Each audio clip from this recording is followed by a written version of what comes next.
दोस्तों, अब भारत का ताकत देख सारा दुनिया सदमे में है, क्योंकि जिस भारत को लेकर चीन और पाकिस्तान जैसे दुश्मन देश हंसते थे, आज उसी भारत को अमेरिका और रूस जैसे देश सलाम ठोक रहे हैं। जिस देश ने हमें गुलाम बनाया था, आज वही देश हमारा गुलाम है, और वही जो पाकिस्तान एटमी पावर कहता था, आज वो भिख मांगने में तले हुए है। ये सब भारत ने कर दिखाया। तो चलो दोस्तों, आज हम जानते हैं हमारे भारत के कुछ स्पेशल पावर के बारे में। लेकिन दोस्तों, आपसे एक रिक्वेस्ट है, अगर वीडियो अच्छा लगे तो चैनल को जरूर सब्सक्राइब कर लीजिए। दोस्तों, नए भारत की नई जोशीली आर्मी जो मिनटों में दुश्मनों का खेल खल्लास कर सकती है, इसलिए अब कोई हमसे पंगा मत लेना। कान खोलकर सुन लो, आज का हिंदुस्तान अब हथियारों के लिए दूसरे देशों पर उम्मीद की निगाहें नहीं टिकाता। आज का भारत अब हथियारों का रोना नहीं रोता, बल्कि अपने साथ साथ दुनिया के 75 से अधिक देशों को हथियार सप्लाई भी करता है। ये न्यू इंडियन आर्मी की ताकत है। पहले जहां देश की सेना को बुलेट प्रूफ जैकेट और आधुनिक हथियारों और गोला बारूद की कमी से जूझना पड़ता था, अब सीन बदल चुका है। देश की सेना बुलेट प्रूफ जैकेटों, हथियारों, फाइटर जेटों, सबमरीन, बैलिस्टिक मिसाइलों, कम्बैट हेलीकॉप्टरों, अटैक हेलीकॉप्टरों, ड्रोन, अत्याधुनिक एयर डिफेंस सिस्टम इत्यादि से पूरी तरह लैस हो चुकी है। क्रॉस बॉर्डर ऑपरेशन करने में भी भारतीय सेना को महारत हासिल हो चुकी है। पाकिस्तान में 2 बार सेना द्वारा की गई सर्जिकल स्ट्राइक, श्रीलंका की मदद के लिए आतंकियों के खिलाफ की गई सर्जिकल स्ट्राइक, गलवान और तवांग में चीन की चितकर बॉर्डर से दूर खदेड़ने वाली घटनाएं क्विक एक्शन आर्मी का प्रमाण बन चुकी हैं। यही वजह है कि दुश्मन पाकिस्तान और चीन भारतीय सेना के बुलंद हौसलों से थर्राने लगे हैं। अत्याधुनिक तोपों और एंटी टैंक मिसाइलों से लैस भारतीय सेना बुलेट प्रूफ जैकेटों से लेकर आधुनिक मिसाइलों, बख्तरबंद वाहनों, तोपों, टैंकों और एंटी टैंक मिसाइलों से लैस किया गया है। हाल ही में डीआरडीओ से निर्मित हेलेना एंटी टैंक मिसाइल दुनिया की खतरनाक मिसाइलों में शुमार हो चुकी है, जिसे दागो और भूल जाओ की संज्ञा दी गई है।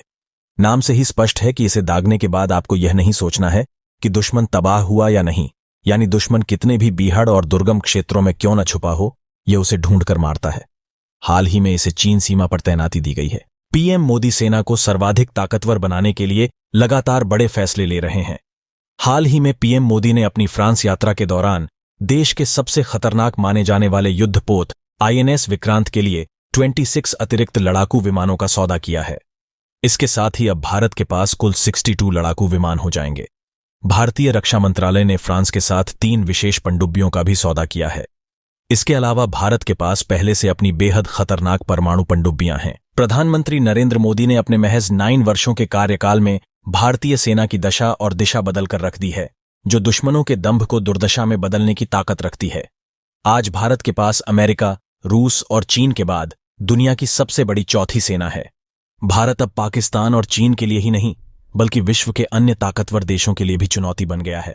बॉर्डर पर इंफ्रास्ट्रक्चर का जाल भारतीय सेना को दुर्गम से दुर्गम क्षेत्रों में पहुंचाने के लिए पाकिस्तान और चीन सीमा पर मोदी सरकार ने सड़कों, पुलों, बंकरों, रेल नेटवर्क, लैंडिंग साइटों का अंबार लगा दिया गया है, ताकि दुश्मन पर क्विक एक्शन के लिए सेना हर वक्त तैनात रहे। मोदी सरकार ने पिछले कुछ वर्षों के दौरान चीन से लगी सीमा पर 4000 किलोमीटर तक सड़कों और इंफ्रास्ट्रक्चर का जाल बिछा दिया है, ताकि दुर्गम परिस्थितियों में सैनिक कहीं भी पहुंचकर दुश्मनों का खात्मा कर सकें। हाल ही में 40,000 करोड़ की परियोजना फ्रंटियर हाईवे को भी मंजूरी दी गई है, जो एलएसी पर बिल्कुल मैकमोहन रेखा से होकर गुजर रहा है। भारत के इस रोड प्रोजेक्ट ने चीन को चिंता में डाल दिया है। यह हाईवे अरुणाचल से तिब्बत तक जाएगा।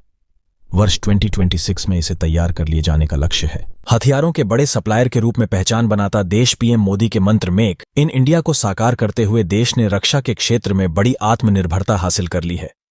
अब भारत न सिर्फ अपने लिए रक्षा के उपकरण और अत्याधुनिक हथियार बना रहा है, बल्कि दूसरे देशों को इसे निर्यात करने में भी सक्षम हो गया है। रक्षा मंत्री राजनाथ सिंह के एक बयान के अनुसार भारत अब करीब 75 देशों को युद्धक सामग्री और फाइटर जेट की बिक्री कर रहा है। भारत के आधुनिक फाइटर जेट तेजस को खरीदने के लिए अमेरिका, ऑस्ट्रेलिया, फिलीपींस और मिस्र जैसे देशों ने भी दिलचस्पी दिखाई है। इससे देश को विदेशी मुद्रा की आय हो रही है। कुल रक्षा बजट का 60% धन केवल मेक इन इंडिया के लिए ही रखा गया है।